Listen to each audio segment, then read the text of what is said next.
J'intervenais à la table ronde sur les investissements pour voir comment réfléchir ensemble sur la façon dont on pourrait créer un climat susceptible de favoriser le développement des investissements dans les pays du Sud et de l'Est de la Méditerranée.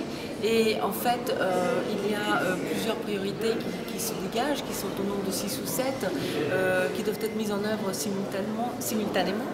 Il y a bien sûr la mise au point de financements appropriés à des grands projets structurants, d'infrastructures qui sont de long terme et qui doivent pouvoir bénéficier de taux privilégiés parce que les investissements sont longs et sont rentables en fait sur des périodes de 40 à 60 ans. Il y a aussi tout ce qui est décloisonnement des marchés, parce que toutes les entreprises ont besoin, pour être compétitives à l'exportation, et ça sera l'une des problématiques des pays du Sud et de l'Est de la Méditerranée pour être compétitifs à l'international, elles ont besoin de se développer sur un grand marché national qui soit décloisonné, qui ait une taille critique. Et une taille critique pour un marché national aujourd'hui, c'est plusieurs centaines de millions d'habitants. Le troisième point, c'est qu'il faut favoriser toutes les mobilités dès le plus jeune âge, c'est-à-dire dès les études.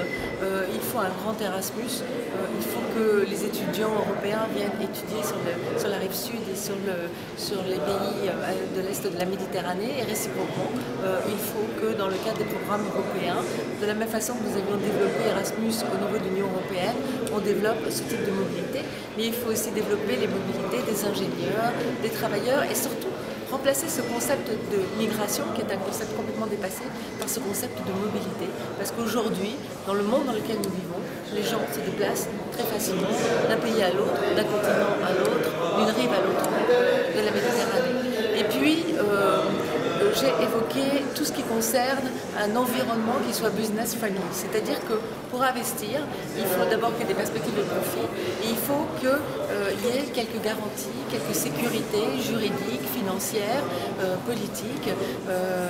Enfin, il faut un climat qui soit favorable au développement des affaires et si possible décloisonné. Et enfin, quand on travaille sur des gros projets comme des projets nucléaires, il est extrêmement utile d'avoir une régulation qui soit commune à un certain nombre d'États, parce que sinon on est obligé de recommencer à chaque fois les process de demande de licence, et ce sont des procédés à la fois longs, plusieurs années, coûteux et qui sont facteurs de déperdition de temps et de compétences. Donc pour cela, nous, au niveau de l'Europe, on prône beaucoup une agence de sûreté européenne qui statue pour l'ensemble des pays de l'Union européenne. Il faudrait voir comment on peut étendre cela. Il y a d'autres domaines où on l'a fait. On l'a fait dans le domaine du transport aérien, on l'a fait pour les médicaments. Il faut y réfléchir aussi pour les grands projets structurants à terme de 50 ou 60 ans dans le domaine de l'énergie.